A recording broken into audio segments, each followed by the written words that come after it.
Madame, Monsieur, bonjour. Merci de nous rejoindre à la une de l'actualité. Le président de la République, Abdelmadjid Tebboune, félicite les enseignants à l'occasion de la journée internationale célébrée le 5 octobre de chaque année, réitérant son engagement à les soutenir.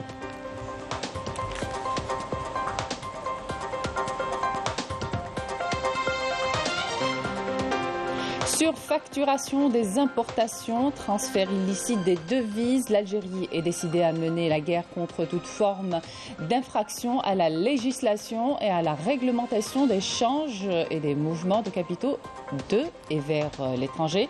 Le président de la République a souligné justement lors du dernier Conseil des ministres que l'atteinte à l'économie nationale relève du crime qui ne saurait être pardonné. Dans moins d'un mois, les caméras du monde seront braquées sur Alger qui abritera le sommet arabe les 1er et 2 novembre. Nous nous sommes rendus dans les studios de la télévision mauritanienne et nous avons également tendu le micro aux journalistes qui participent au forum des médias arabes. Ces derniers se sont montrés unanimes quant à l'impact positif du sommet sur le monde arabe. On en parle dans un moment. Au Maroc, la contestation sociale ne faiblit pas, elle devient de plus en plus virulente face au mutisme observé par le régime du Makhzen qui continue de faire fi des revendications légitimes de son peuple.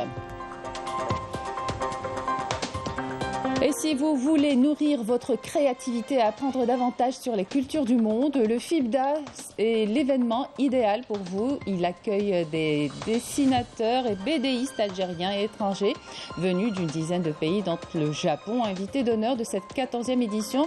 Et ça se passe à l'esplanade de Riyad el-Fath. Bienvenue à tous. Le président de la République, Abdelmadjid Tebboune, a félicité ce mercredi les enseignants à l'occasion de leur journée internationale célébrée le 5 octobre de chaque année. Nous réitérons notre engagement permanent à vous soutenir et notre grand espoir en vous pour un enseignement développé et moderne, a tweeté le président de la République. L'actualité parlementaire poursuit à l'Assemblée populaire nationale du débat général autour de la déclaration de politique générale du gouvernement. Les questions sociales liées notamment à la santé et au pouvoir d'achat étaient hier au centre des interventions des membres de l'Assemblée.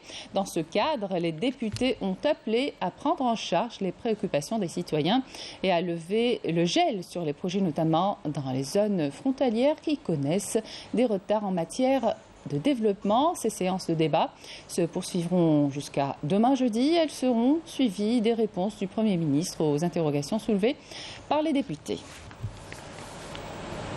Le ministre de l'Énergie et des Mines, Mohamed Arka, prend part aujourd'hui à Vienne aux travaux de la 33e réunion ministérielle OPEP-non-OPEP qui examinera la situation du marché pétrolier international et ses perspectives d'évolution à court terme. Cette réunion se tient pour la première fois depuis mars 2020 et l'émergence de la pandémie de Covid-19. Les marchés pétroliers prévoient une possible réduction afin de rééquilibrer le marché international.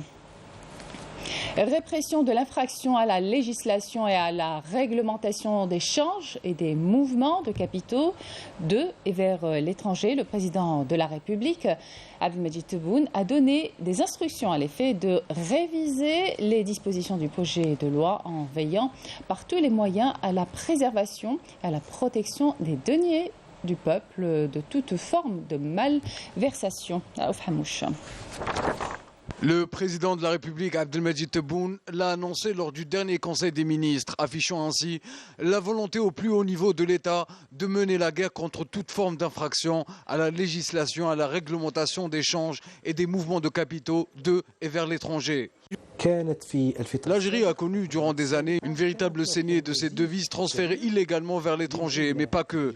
Il y a eu notamment une surfacturation des importations, un déficit de la balance commerciale, ce qui a affecté négativement l'économie nationale et les réserves de change du pays. En effet, lors du dernier Conseil des ministres, il a été question de veiller par tous les moyens à la préservation et à la protection des deniers publics de toute forme de malversation.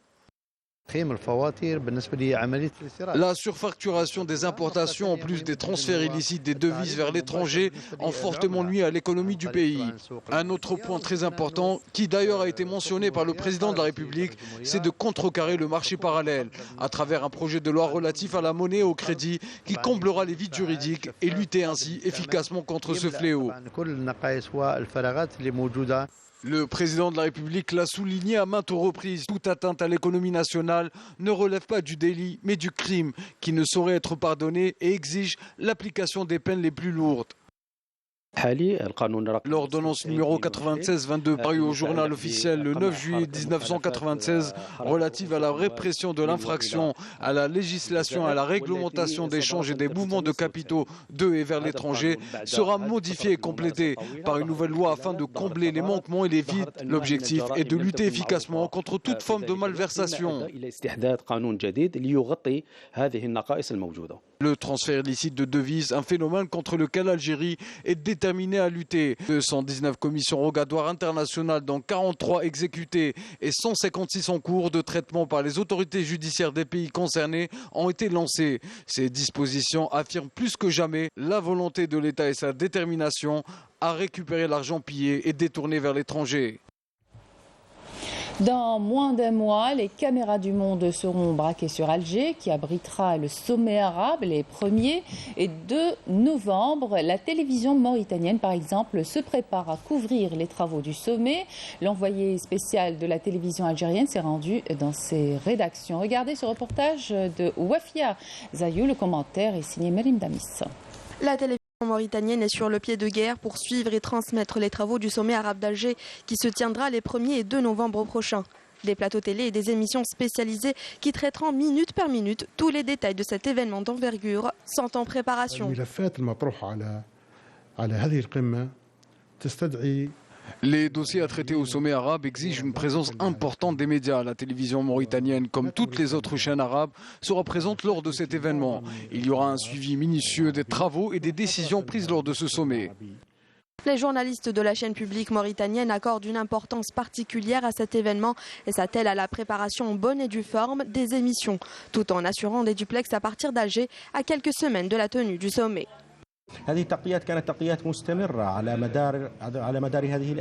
Ces jours-ci, les couvertures sont continues en présence des journalistes étrangers, avec des sujets et des reportages qui traitent du monde arabe. Ce sommet est très important, on atteste la présence de plusieurs dirigeants du monde arabe. L'Algérie va sans aucun doute relever le défi, à savoir la réussite de l'organisation de cet événement majeur.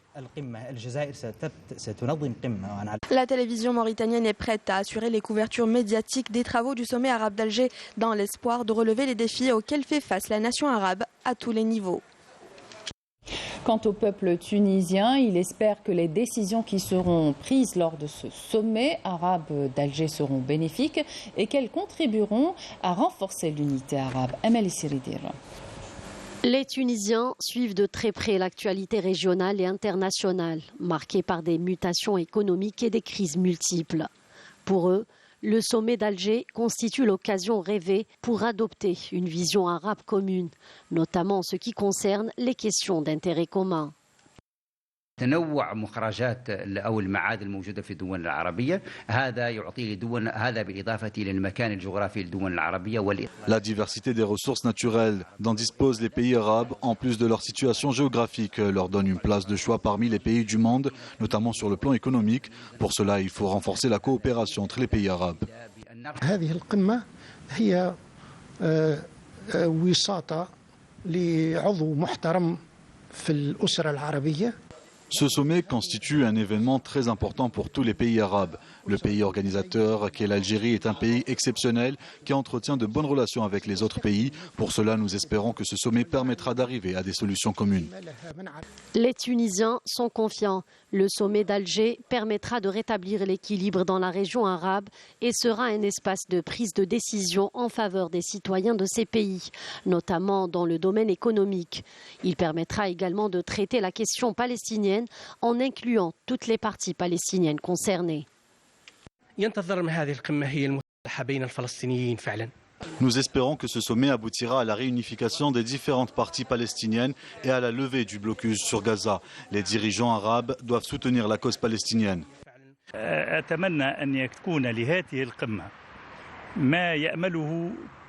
J'espère que ce sommet répondra aux attentes de tous les peuples arabes. Les dirigeants doivent impérativement considérer l'unité arabe comme priorité. Le sommet arabe d'Alger sera l'événement majeur dans la région et portera tous les espoirs pour une nation arabe unie et forte. Les experts et les observateurs parlent déjà d'un sommet arabe exceptionnel. Les journalistes arabes, y compris ceux ayant participé au forum des médias arabes qui se déroule aux Émirats arabes unis, sont unanimes. Les résultats qui découleront du sommet d'Alger auront un impact positif sur le monde arabe. Reportage Saïd Tobel, le commentaire est signé Badia Armani. Les médias internationaux accordent une importance capitale au sommet arabe qui se tiendra à Alger en novembre prochain. Les décisions qui en découleront sont très attendues par les médias arabes, eu égard au développement actuel que connaît le monde. L'Algérie a de tout temps réuni les rangs et ne les a jamais divisés. Nous espérons que le sommet d'Alger sera celui de l'unification des rangs. Les pays arabes, lorsqu'ils se réunissent, deviennent une force.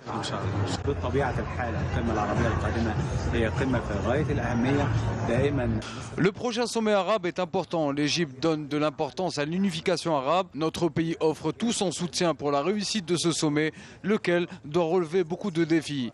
J'espère que ce sommet placé sous le signe de l'unification des rangs puisse relever ce défi et atteindre cet objectif. Tous les regards sont tournés vers Alger vu les défis que le sommet arabe doit relever et les questions qui seront traitées, notamment celle de la sécurité alimentaire.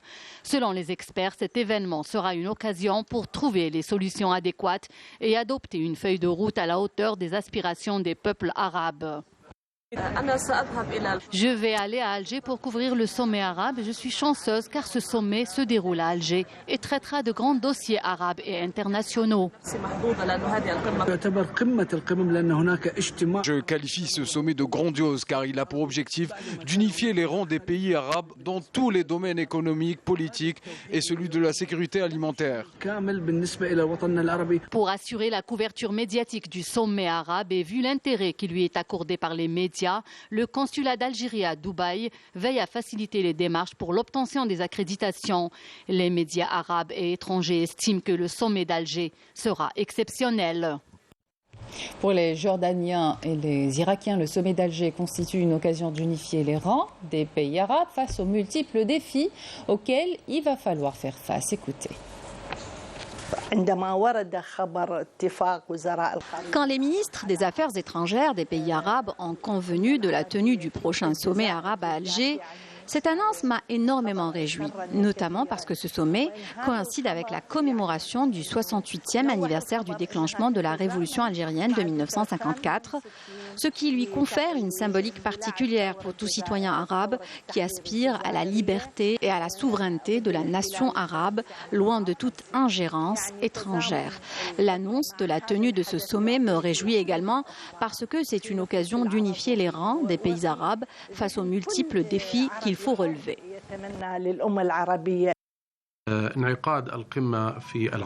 La tenue du sommet arabe à Alger à partir du 1er novembre revêt une grande symbolique puisque cela renvoie à une période cruciale dans l'histoire de la nation arabe et celle de l'Algérie en particulier dans sa lutte contre le colonialisme et son combat pour le recouvrement de la souveraineté de la nation arabe. Nous comptons énormément sur le sommet arabe pour unifier les rangs arabes, notamment avec les défis géopolitiques auxquels nous faisons face dans la région. Je crois que le sommet d'Alger se penchera sur trois principaux axes.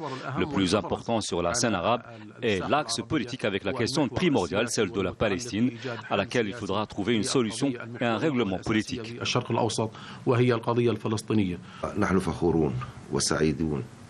Nous sommes fiers et heureux que le sommet arabe se tienne dans notre deuxième pays, l'Algérie. D'autant qu'il y a eu auparavant plusieurs vaines tentatives pour l'organiser au niveau des dirigeants des États arabes.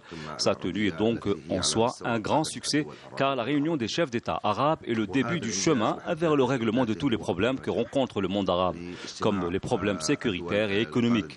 Les préoccupations des dirigeants arabes sont les mêmes. Nous sommes convaincus que l'Algérie est en mesure de mettre d'accord les pays arabes pour qu'ils s'expriment d'une seule et même voix lorsqu'il s'agit de préserver l'intérêt de la nation arabe. Dans la dynamique des efforts soutenus de la lutte antiterroriste et contre la criminalité organisée multiforme, des unités des détachements de l'armée nationale populaire ont exécuté durant la période du 28 septembre au 4 octobre plusieurs opérations ayant abouti à des résultats de qualité qui reflètent le haut professionnalisme, la vigilance et la disponibilité permanente de nos forces armées à travers tout le territoire national. Dans le cadre de la lutte antiterroriste, des détachements de l'armée nationale populaire ont arrêté 7 éléments de soutien aux groupes terroristes dans des opérations distinctes à travers le territoire national. Dans le cadre de la lutte contre la criminalité organisée et en continuité des efforts intenses visant à contrecarrer le fléau du narcotrafic dans notre pays, des détachements combinés de l'armée nationale populaire ont arrêté en coordination avec les différents services de sécurité lors de diverses opérations exécutées à travers les régions militaires 69 narcotrafiquants et ont déjoué des tentatives d'introduction de grandes quantités de drogue provenant des frontières avec le Maroc, s'élevant à 14 quintaux et 39 kg de kiff traités, alors que 462 598 comprimés psychotropes ont été également saisis. En outre, des détachements de l'armée nationale populaire ont intercepté à Tamanrasset, Borj Badji Mokhtar, Ingazem et Janet 110 individus et saisi 28 véhicules, 172 groupes électrogènes, 192 marteaux-piqueurs, 7 détecteurs de métaux ainsi que des outils de détonation et des équipements utilisés dans des opérations d'orpaillage illicite, tandis que 47 autres individus ont été arrêtés, 18 fusils de chasse, des quantités de denrées alimentaires destinées à la contrebande s'élevant à 129 tonnes ainsi que 45 quintaux de tabac, 155 057 unités d'articles pyrotechniques et 17 143 unités de diverses boissons ont été saisies à Adrar, Tamanrasset, Borj Badji Mokhtar, Betna Biskra El-Oued, L'Rouat, Indefla et Relizen.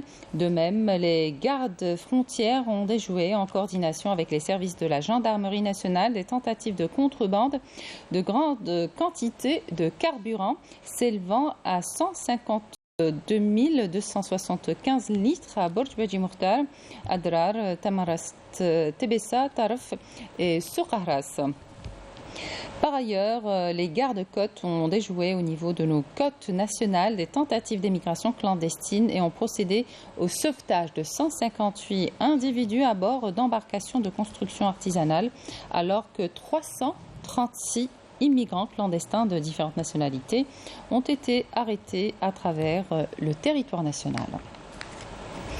Le Conseil de sécurité de l'ONU prévoit 4 sessions en octobre pour débattre des derniers développements de la question sahraoui, y compris du renouvellement du mandat de la mission des Nations Unies pour l'organisation du référendum au Sahara occidental par le représentant spécial du secrétaire général des Nations Unies au Sahara occidental, chef de la mission MINURSO, Alexandre Ivanko, ainsi que l'envoyé personnel du secrétaire général de l'ONU, Staffan de Mistura, ceci au moment où l'occupation marocaine continue à violer la légalité internationale et à rejeter toute démarche internationale pour le règlement du conflit au Sahara occidental. Les unités de l'armée populaire de libération sahraoui ont mené de nouvelles attaques contre les retranchements des forces d'occupation marocaines dans différents points tout le long du mur de la honte. Les unités de l'armée sahraoui ont mené un bombardement intense contre les forces d'occupation marocaines dans le secteur de Smara, ciblant le siège du commandement 58 du 58e régiment de l'occupant marocain à 2 reprises. L'armée sahraoui a ciblé également les bases de l'occupant marocain dans le secteur de Haouza et bombardé un système d'artillerie du 35e régiment de l'occupant marocain dans la région de Doums, dans le secteur de Bakari, ainsi qu'un point radar dans la même région. Les attaques ont également ciblé les sites de l'occupant marocain dans le secteur de Mahbes. En plus de la crise sociale, le Maroc se retrouve confronté à la pire crise économique qui puisse exister. La sécheresse ainsi que la chute de la production agricole et des recettes du tourisme ont impacté négativement l'économie marocaine, causée par une politique imprudente du régime du Mersenne qui continue de faire fi des revendications légitimes de son peuple. Emina Saïchi.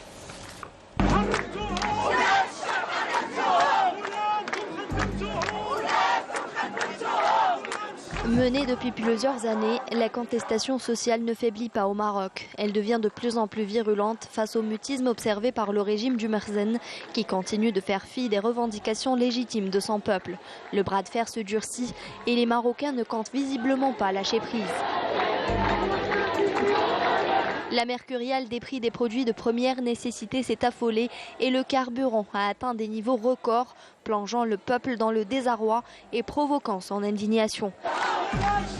Sur les vidéos relayées sur les réseaux sociaux, les protestataires scandent des slogans appelant au départ du régime du Mersenne, incapable de trouver une solution à cette situation. En plus de la crise sociale, le Mersenne se retrouve confronté à la pire crise économique qui puisse exister. La sécheresse ainsi que la chute de la production agricole et des recettes du tourisme ont impacté négativement l'économie marocaine qui connaît un ralentissement sans précédent causé par une politique imprudente et hasardeuse du gouvernement qui en plus est obligé de faire face à la flambée des prix du blé et de l'énergie sur le marché international dont il dépend largement. Une situation qui se traduit par un déficit commercial qui s'est creusé de 56,5% à plus de 214 milliards de dirhams, soit 20 milliards de dollars au cours des 8 premiers mois de l'année, selon l'autorité de régulation d'échange du Maroc. Les importations ont augmenté de près de 50% par rapport à la même période de l'année dernière pour atteindre 491,5 milliards de dirhams. La facture énergétique explose. En 8 mois seulement, la facture énergétique du Maroc a augmenté de 128,3% pour atteindre 103 milliards de dirhams, soit presque 10 milliards de dollars. La facture du blé a aussi doublé pour atteindre 18,8 milliards de dirhams. Le secteur du tourisme, qui a également touché le fond, peine à reprendre sa place. En 2022, les recettes n'ont pas dépassé les 52 milliards de dirhams, des chiffres nettement en deçà de toute espérance. Après 3 jours de compétition, notre équipe nationale de gymnastique a réalisé une belle moisson avec un total de 21 médailles, dont 10 en or, lors de cette 3e édition du championnat arabe de gymnastique artistique organisé à la salle omnisport du complexe olympique Miloud Hedfi d'Oran. Et je vous propose d'écouter les réactions des athlètes. Je suis très contente. Je suis contente aussi de ce que j'ai fait aujourd'hui au bar asymétrique car j'ai réussi à rajouter 1 dixième sur ma note de départ. Et je remercie beaucoup mes entraîneurs et la Fédération algérienne de gymnastique. Je suis très content, c'est ma première participation avec la catégorie senior. Alhamdoulilah, j'ai réussi à gagner 2 médailles, une médaille d'argent et une médaille de bronze. Il y avait les Égyptiens sur la grille, il y avait de la concurrence, mais alhamdoulilah, on a pu décrocher la première et la deuxième place. Satisfaite, je suis fière de moi et je remercie la fédération pour leur engagement. J'ai gagné une médaille d'or, j'ai réussi à honorer mon pays, je suis très satisfait.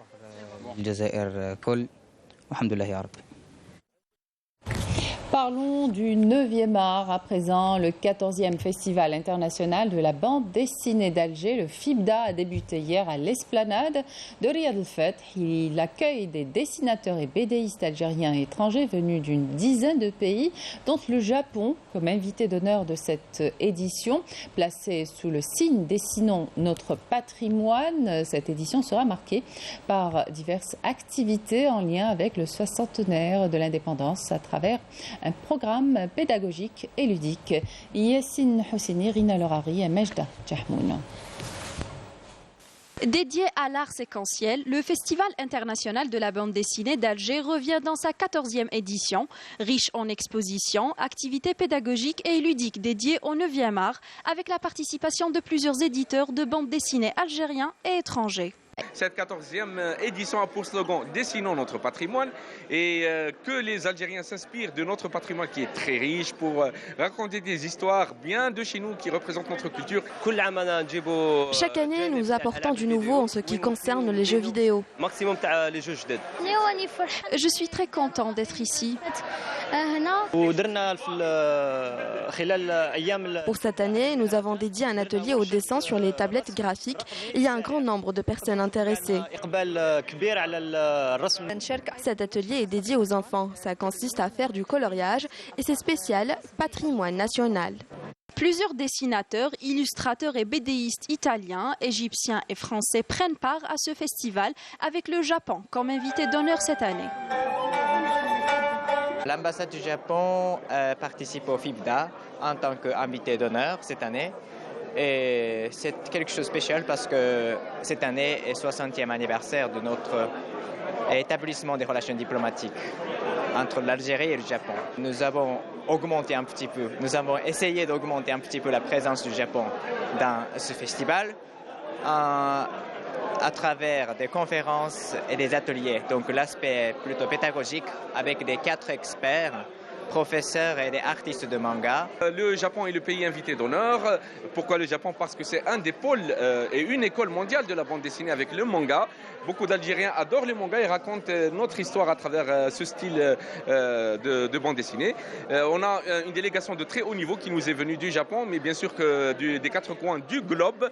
À l'occasion du 60e anniversaire de l'indépendance et de la jeunesse, des rencontres thématiques sont prévues, dont une conférence sur la bande dessinée intitulée « Moyens de lutte pour l'affirmation de l'identité nationale ».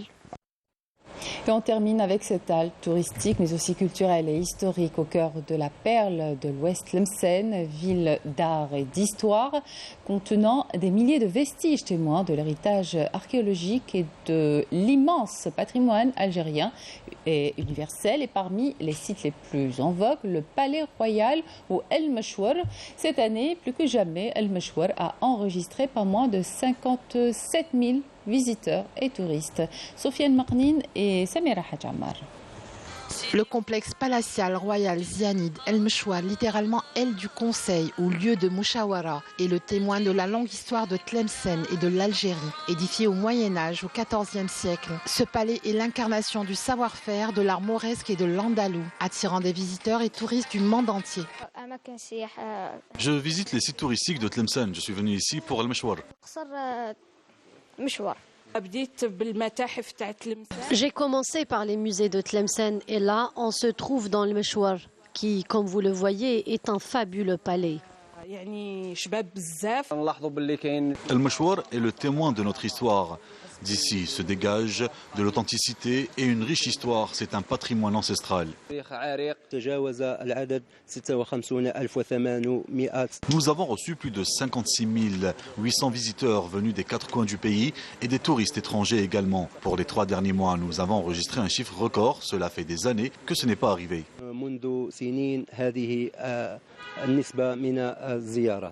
Les musées de Tlemcen conservent encore de nombreuses pièces uniques des palais et médressas détruits pendant la colonisation. Les visiteurs peuvent admirer dans les nombreux édifices historiques qu'abrite la ville des pièces et des surfaces originelles et authentiques, appelées communément des vitrines archéologiques.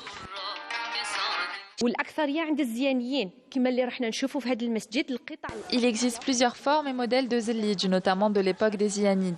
À l'image de celles que l'on voit dans cette mosquée, ces pièces qui se trouvent ici sont authentiques et datent du XIVe siècle. Pour toute restauration, nous prenons en exemple ces pièces. C'est d'ailleurs ce qui a été fait pour le Mechouar.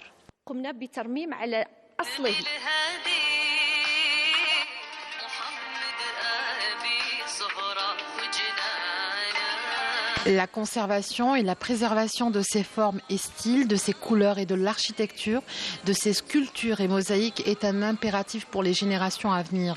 Leur redonner une seconde vie contribue à la conservation et à la protection de l'histoire du monde et de l'humanité.